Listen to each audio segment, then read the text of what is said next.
Time stops when I'm falling 이 for 문제도 you. 우리가 한번 좀 생각해 볼 문제예요. 박정희는 내가 왜 빨갱이야? 근데 박정희가 이제 그 만군에 갔다가 광복군으로 가요. 박정희가 광복군 했다고 하는데 그거는 다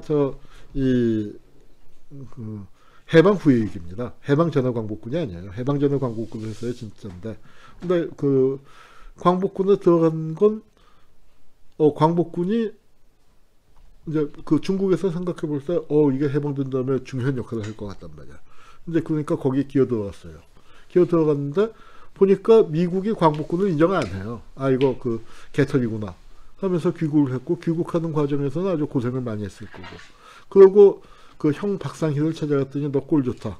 말 안 듣고 국내에 있지 않고 그렇게 가더니. 근데 기왕에 군사 그 학교 배우고 그랬으니까 새로운 나라에서 군사 기술은 반드시 필요한 거니까 자정하고 있다가 국방경비대에 가라. 그렇게 이제 보냈죠. 그런데 그렇게 박정희가 광복군 했다고 하는데, 박정희가 광복군 했다는 걸 기록한 책이에요. 박영만이라는 사람이 썼어요. 이 사람 진짜 광복군 출신이에요. 근데 이 책을 박정희한테 갖다 줬더니 박정희가 화를 냈다는 거예요. 이 사람은 이런 책을 갖다 주면 박정희가 상을 줄 줄 알았는데 박정희가 화를 내면서 이런 걸 써오면 어떡하느냐고. 광복군 있던 사람들이 시퍼렇게 살아있는데 내가 광복군 해방 후에 광복군을 했지 어떻게 해방 전에 무슨 그때는 광복군 있는 줄도 몰랐는데 이렇게 그러니까 나름 뭐 이걸 염치라고 해야 하나? 아니면은 그런 거짓말이 안 통한다는 걸 너무 그 관련자들이 다 살아있던 시절이니까 그거 안 통하는 거예요. 그런데 지금은 이제 그런 사람들 다 죽고 나니까 저는 제가 박정희의 광복군 활동을 증언하는 책이 있다. 또는 심지어는 영화도 만들어진 적 있죠. 신은경하고 김태우 나와서 건축무한 육면각체의 비밀이라는 제목이 이상해서 무슨 영화인지 뭐 비디오 가게에서 빌려다가 보다가 박정희가 비밀 광복군이었다니 하고 이제 의학하고 이제 했었는데 그렇습니다. 그다가 이제 이 사람이 박정희의 형 박상희예요. 일제 시대 때 그 민족주의자였고 아마도 좀 그 좌적인 성향, 진보적인 성향을 갖고 있었던 좌파 민족주의자라고 할 수 있습니다. 우리 10월 항쟁, 우리 지금 이 선생님 우리 사무실에서 이 사무실에서 같이 일하고 계신데 이 선생님이 이제 10월 항쟁에 대해서 아주 좋은 책을 썼죠. 근데 박상희가 이 10월 항쟁 당시에 고향이 구미에서 그 농민 봉기를 이끌다가 경찰청에 맞아서 죽었단 말이에요. 자, 그러니까 박정희는 남로당에 이제 이게 10월 항쟁이죠. 그래서 경찰도 많이 죽고 했는데 이게 박정희의 판결문이에요. 그래서 박정희가 무기징역을 받았다 하는 그 판결문이 이제 보도가 됐는데 그래서 자, 이게 남로당에 가입을 한 거죠. 근데 여러분이 한번 생각해 보세요. 여러분이 남로당의 조직책이었을 때 박정희를 보면 어떤 느낌이 들었을까? 포섭 대상 영순이라고 생각해요. 왜냐하면 한국군이 당시에 3개의 파벌로 구성되어 있었습니다. 일본군 만군이 그 양대 축이고 작은 파벌이 광복군이에요. 근데 박정희 보세요. 3파벌에 다 걸려 있어. 만주군관학교 나왔죠. 일본 육사 나왔죠. 게다가 해방 후지면 광복군을 했죠. 3파벌에 다 걸려 있는 사람이 몇이나 됐겠어요. 그런데다가 그 만군 출신은 대개 함경도 사람들이 함경도 평안도가 많아요.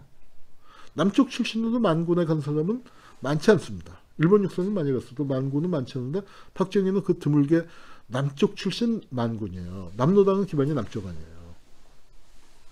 그리고 가난한 농민 아들로 태어나 기본기급 출신이에요. 그 박정희가 명민하죠. 사람은 명민한 사람이에요. 아주 그리고 도끼도 있고 결단력도 있고 조직력도 있고 굉장히 그러니까 조직가로서 탁월하단 말이에요. 상황 파악하고 사람 끌어들이고 하는 거 잘해요. 게다가 애국열사 유가족 아니야. 혁명열사 유가족 아니야. 혁명열사 유가족. 아니, 박정희보다 더 유리한 조건을 가진 사람이 누가 있겠어요. 그러니까 박정희를 딱 포섭을 했어요. 제대로 포섭한 거예요. 그러고선 근데 박정희가 살아날 수 있었던 그거는 뭐냐? 이 사람들이 이제 박정희를 봐준 사람들이에요. 박정희를 봐준 여기는 김한용이 원영덕, 박정희 주대를 썼던 만군 정일권, 박정희랑 육사 동기인 김한일, 제일 중요한 건 김창룡과 백선엽이죠. 김창룡이가 제일 중요하죠. 김창룡이가. 근데 이 김한용은 이 재판의 재판장이었고 법무감으로서 그 재판장이었는데 어떻게 살아남았느냐? 이 숙군 과정에 적극 협력했습니다. 박정희 그리고 만군 인맥이 도와줬는데 박정희가 살 수 있었던 건 남노당 조직 명단을 털어놓아서 저 수사에 협조했기 때문이다. 이제 이렇게 김한일이가 증언을 했는데 그 박정희를 조사했었던 사람인데 김한일은 박정희가 좋아 안 했던 것 같아요. 하여튼 이 김창룡의 도움을 많이 받았고 백선엽 도움 좀 더 받았고 이제 그렇게 됐습니다. 그런데 살아날 수 있었던 건 명단을 털어놨는데 저 명단은요 김창룡이도 이미 파악하고 있던 거예요. 상당히. 그런데 크로스 체크가 되는 거죠. 크로스 체크가 되는 건데 명단보다 더 중요한 건 뭐냐면 박정희가 최고급 사체였기 때문에 체계를 알고 있어. 남노당의 군부 내에 어떻게 조직을 심었는지. 그러니까 한 명 한 명이 점조직으로 심었을 텐데 그 점조직 전체의 그림표를 그릴 수 있는 건 박정희였어요. 그러니까 김창룡 쪽은 한 명 한 명은 의심스러운 사람들을 상당히 꽤 파악을 하고 있었지만 이게 어떻게 위치 지어지는가를 파악하는 건 박정희의 진술을 통해서입니다. 그러니까 박정희는 체계를 가르쳐줬고요. 그 다음에 이제 박정희를 살려줄 때, 그러니까 저때 웬만하면 사형당할 때거든요. 박정희는 최고위 프락치였는데 살 수 있었던 건 몇 가지. 우선 적극 협력했다가 있고 또 하나 아주 중요한 건 이거는 이제 법률적으로는 중요한 부분인데 뭐냐면 박정희가 한 게 없어요. 많이 하는데 한 게 없어. 왜냐? 박정희 같은 사람은 함부로 아무 때나 쓸 수 있는 위치가 아니죠.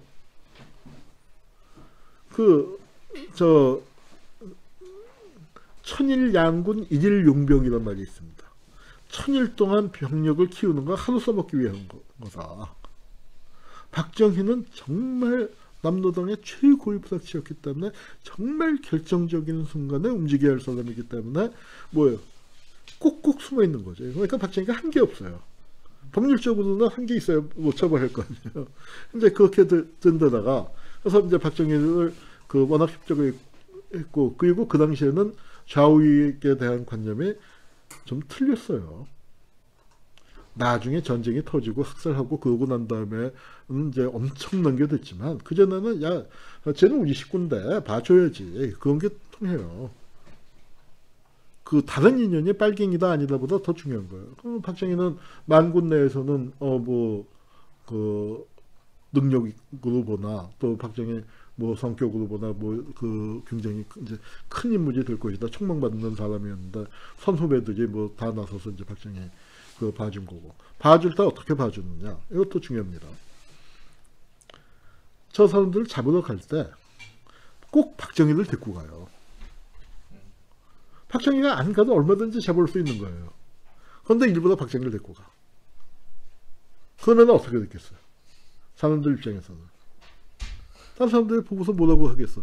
저건 박정희 저 새끼가 불어서 제가 잡혀갔다. 다 그렇게 판단할 거 아니에요. 그래서 일부러 그렇게 데리고 가요. 그게 살려주기 위한 방법이에요. 두 가지가 있어요. 하나는 박정희가 이렇게 적극 협조했어라는 걸 보이는 게 있고 또 하나는 절대로 좌익으로 못 가죠. 박정희가 나 그거 그때 억지로 한 건가 웃기지만 너 때문에 죽은 동지가 몇인데 절대로 좌익에서 받아주지 않는다 하는 그런 방법이에요. 그래서 그걸 이제 써서 김창룡이니 백선엽이니 또 여러 명이 구명을 했어요. 근데 결정적인 건 김창룡이었고 칼자를 쥐고 있었던 건 김창룡이었고 그래서 이제 이게 백선엽과 박정희 나이는 백선엽이 어립니다. 그리고 이게 김창룡과 박정희 있죠. 그래서 이제 요건 참 기막힌 사진이에요. 반환법 행위자 열전 편찬위원회에서 제일 좋아하는 사진인데 김창룡, 백선엽, 이후락이에요. 1940년대 군 정보기관 책임자, 50년대 책임자, 60, 70년대 책임자. 그러니까 군사 정권이라는 게 결국 이 군 정보기관 책임자들이 그 한 건데 이 사람들이 어깨동무하고 한 장의 사진을 찍었단 말이죠. 자, 이게 이제 그 유명한 황태성 사건인데, 이게 그 박상희의 단짝 친구예요. 어려서 박정희 집에 또 여러 번 놀러 왔고, 박정희가 황태성 무릎에 앉아서 놀았고, 황태성을 굉장히 존경했고, 했다고 그래요. 그리고 이 사람이 누구냐면은 김종필 장모예요. 그런데 이 주례를 소개를 황태성이 해줬다는 거예요. 그러니까 황태성하고 박상희하고는 아주 뭐 이루 말할 수 없는 단짝이었는데, 황태성이가 내려와서 맨 처음에는 김성곤을 찾아갔는데 길이 엇갈렸어. 그리고 김성곤이 다시 황태성 이름을 듣고는 다시 연락을 안 했어요. 신고도 안 하고 연락도 안 했어요. 그러니까 김성곤은 하여튼 그래도 그게 이 친구에 대한 뭐 나름 의지였는지, 하여튼 그렇게 돼서 그 김성곤을 통해서 박정희한테 손을 대려고 했더니 안 되니까 대구로 내려가서, 구미로 내려가서 이 마나님 박정희 형수를 찾아간 거예요. 근데 박정희 형수가 김종필한테 얘기했고, 김종필이 그래서 황태성을 불러들였는데, 그러니까 정중하게 모셔갔죠. 그래서 그게 쟁점이 된 게, 김종필은 황태성을 안 만났다고 부인을 해요. 근데 황태성은 김종필을 만났다고 하고, 근데 내 생각엔 만난 것 같아. 근데 황태성도 박정희는 못 만났다고 그래요. 그래서 근데 미군 측 첩보는 박정희를 만난 걸로 첩보를 만들어 놨어요. 못 만났다는 거 알았을 겁니다. 그리고 박정희가 만날 수가 없죠. 자기 그 과거 전력이 미국에 의해서 의심받고 있는 상황에서 어떻게 만났겠어요. 안 만났다는 걸 알면서도 미국 입장에서 카드 만드는 거예요. 그래서 만났다며 소문을 이렇게 쓱 흘리면 어떻게 돼요? 박정희 입장에서 전전긍긍할 거 아니에요. 미국이 길들이는 방법이죠. 그래서 이제 황태성이 그런 식으로 됐는데, 재밌는 게, 황태성 얘기 들어가면 이게 또 시간 많이 가는데, 그 황태성 사건의 판결이 이상해요. 법률 적용을 엉터리로 해서 박정희가 죽이고 싶지 않았었다고 난 생각합니다. 그래서 그리고 황태성의 변호사가 박정희의 변호사예요. 나중에 공화당 의원도 지내고 했는데, 대구에서 자익 활동했었던 그 사람을 그 박정희 자기 선거법 위반 변호사를 선임시키고, 뭐 그다음에 법률 적용을, 아니 그거는 국가보안법을 적용할 때 행위시의 법률을 적용해야 하잖아요. 나중에 바뀐 법률을 적용해요. 이거는 나같이 법률 전문가가 아닌 사람 보기에도 말이 안 되는 얘기인데, 그렇게 해서 판결을 내리니까 대법원에 가서 당연히 깨지죠. 그렇게 되면서 재판을 질질 끌어갖고 살려주려고 했는데, 아마도 그 박정희 정권 내부에 극우파들이 있었단 말이에요. 그러니까 김형욱이라든가 그 사람들이 주장해서 이제 결국은 사형을 시킵니다. 박정희의 빨갱이 성을 이제 빨갱이 아니냐 한 데서 하나는 소문이 적에 돌았고, 또 하나는 박정희 자신의 경력이에요. 이게 우리 한 방에 훅 간다는 말 있죠. 선거 이틀 남겨놓고 호해를 뿌렸습니다.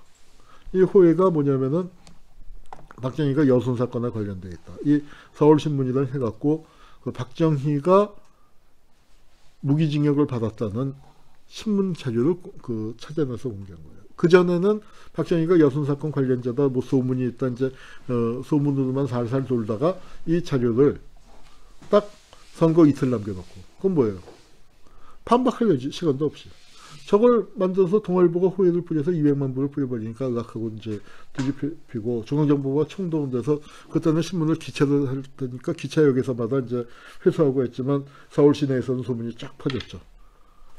그런데 사실은 저게 박정희 당선시켜준 거라는 거죠. 이때 이제 박정희가 그 빨갱이로 몰렸어요. 요 결정적인 게 터지기 전에 신문에 광고를 쓰는 게 있어요. 사상논쟁 갖고 논문을 쓴 사람들이 이 광고를 안 봤어. 근데 그래서 내가 처음 찾아갖고 이제 했더니, 뭐 나중에 이제 김상곤 의원 청문회 같은 거 할 때 표창원 의원이 또 이거 어디서 신문 기사 들고 와서 읽고 이제 그랬었는데, 여기 이제 박정희가 자기가 빨갱이로 몰리니까 뭐라고 얘기했냐. 메카시즘의 한국 자료들인 그들이 악습의 보검을 구사하고 있습니다. 시꺼먼 새우, 새우구이 좋아하시죠? 새우 굽기 전에는 회색이거나 까매요. 근데 그걸 메카시즘이라는 후라이팬에다 달달달달 볶아서 새빨간 빨갱이를 만들고 있다 이거예요. 구워놓으면 빨갱이가 되니까. 그래서 우리 그러니까 이 한민당 즉 그러니까 그때 이제 저 윤보선이 한민당에서 이어받은 사람이니까. 그러니까 우리 차제에 한국적 메카시즘의 신봉자를 우리 사회에서 일소시키기 위해 분연히 걸게 하여 과감히 투쟁합시다. 이게 박정희가 호소했던 거예요. 그리고 이 호소에 맞춰서 이 호소에 사람들이 반응을 했죠. 왜? 그 당시에 연좌제에 걸린 사람들, 신원조사 걸린 사람들 많잖아요. 이게 오히려 선거에서 박정희가 좌익이었다는 게 박정희한테 유리하게 작용을 했습니다. 이게 웃긴 게 뭐냐면 박정희 출신도가 경북 아니에요. 경북에서 박정희가 55.64%를 얻었는데 여순 사건이 일어났던 전라남도에서는 57%를 얻었어요. 자기 고향보다 더 얻었어요. 이 63년 대통령 선거가 정말 밤새 엎치락뒤치락 하다가 15만 표 차이 났습니다. 이번 선거는 500만 표가 700만 표, 거의 600만 표쯤 차이가 났잖아요. 저건 그 15만 표 차이가 난 역대 대통령 선거 중에서 가장 표차가 적은 건데 박정희가요. 호남에서만 35만 표를 차이를 윤보선을 따돌렸어요. 그러니까 그건 뭐냐면 호남표 갖고 이긴 거예요. 호남표로. 오히려 저 휴전선 가까운 경기도 북부, 강원도, 서울에선 윤보선 표가 나왔어요.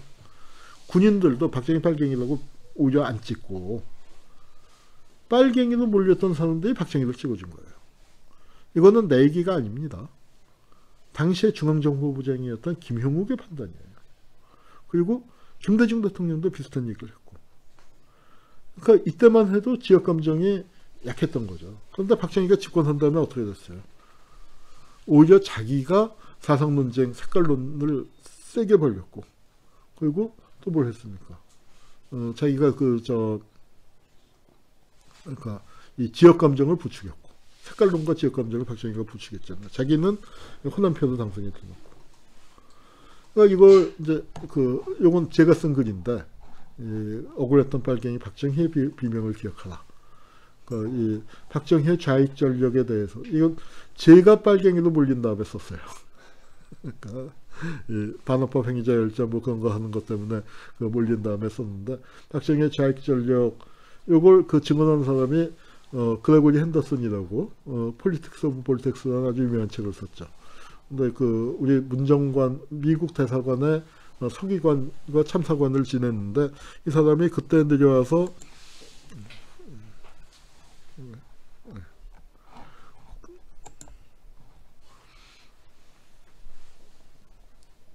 그때 대사관에 있으면서 군사 정권 내에 공산주의자에 대한 태제라는 아주 유명한 보고서를 제시를 했습니다. 그 보고서의 앞부분은 박정희 얘기예요. 그런데 박정희에 대한 평가는 공산주의자 맞였어. 근데 지금은 믿어도 돼. 그러니까 일종의 전염성이 없어. 그렇게 이 보고서에서는 결론을 내렸습니다. 그런데 뒷부분에서는 아주 여러 명을 문제 제기를 했는데 대표적인 사람이 김종필이에요. 그러니까 초기 김종필을 둘러싼 여러 가지 파동들, 뭐 자의반 타의반 뭐 위유했다 뭐 그런 거에 대부분은 미국 측의 문제 제기 그리고 그걸 알아들은 김종필파의 김종필에 대한 견제 때문입니다. 김종필이요.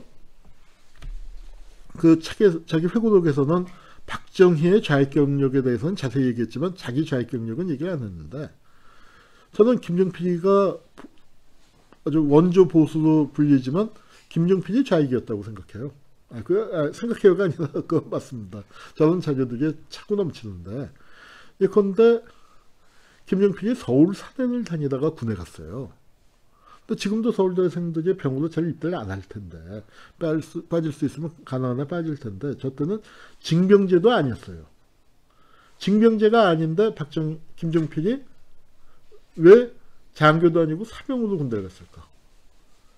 그 당시에는요 학생운동이나 뭐 사회활동하다가 좌익으로 몰린 사람이 가장 안전하게 도피하는 방법이 군입대예요. 호랑이 담배 먹던 시절이라서 이 전산화가 안 돼 있었고 또 군하고 경찰하고 협조가 잘 안 돼 있었어요. 뭐 나중에 이제 군대도 완전히 그 친일파 세상이 됐지만 그래도 군은 민족주의적 성향이 강해요. 경찰은 완전히 친일파 일색이었다면 군은 민족주의적 성향이 상당히 살아 있었어요. 그래서 경찰한테 협조를 잘 안 해주는 분위기여서 좌익들이 몰리면은 군대도 튑니다. 군대에서 상황을 보다가 김종필은 군대에서 상황을 보다가 장교로 이제 사관학교로 피해간 케이스죠.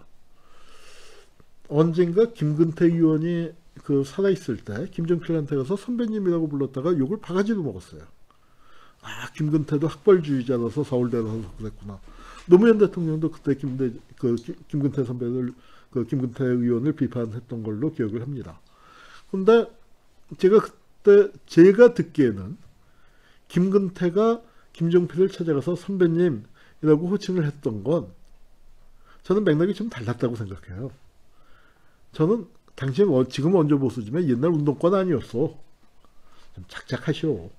운동권 어떤 건지 당신 누구보다도 잘 아는 처지에서 그렇게 보수 코스프레 보수 하면서 뭐 이렇게 좀 말도 안 되는 얘기 그만 좀 하라. 아마 그런 뜻으로 저는 들었었습니다. 그래서 김종필이가 이제 하여튼 좌익 활동을 열심히 했고요.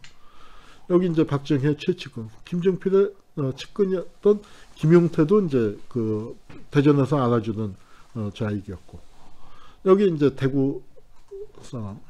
이건 이제 경향신문 부일 장학회, 부산일보를 뺏어서 5.16 장학회 만든 주역이었던 황용준인데 이 사람도 좌익을 했어요. 박정희하고 대구사범 동기동창이었고.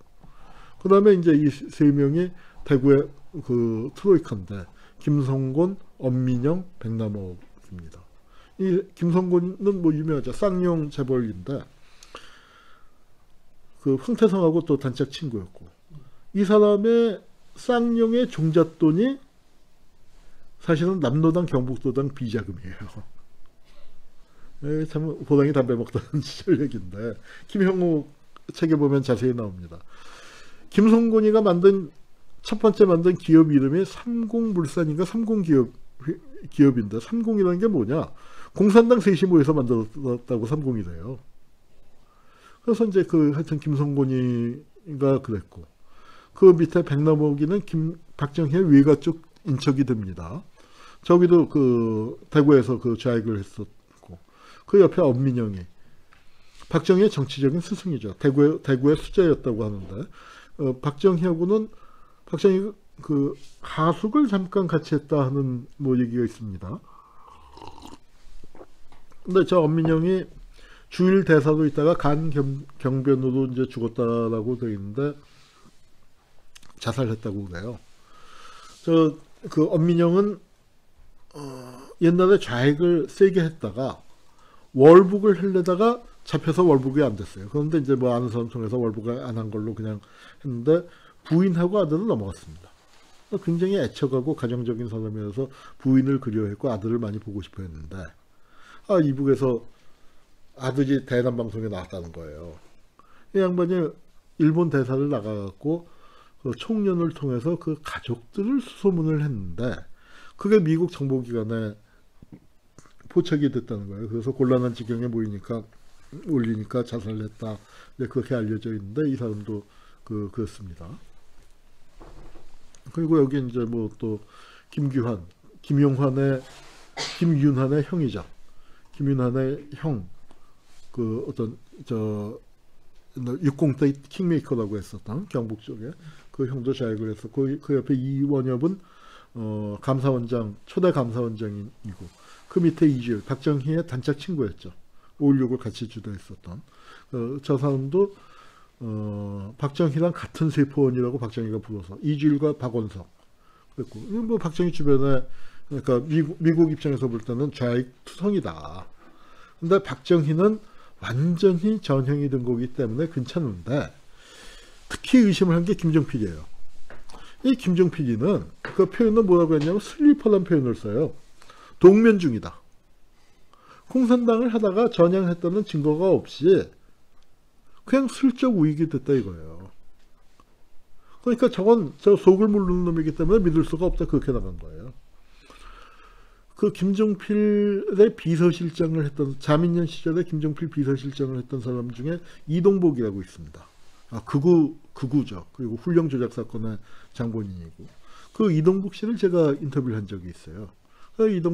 제가 나 한옥군대라고 하는데 했더니 깜짝 놀라면서 잘 안다고 책에서 봤다고 선생님 한번 인터뷰할 수 있겠습니까 했더니 그러자고 기꺼이 이제 여기서 만나서 이제 옛날 얘기들을 이제 하는데 재밌는 얘기 하나를 들었어요.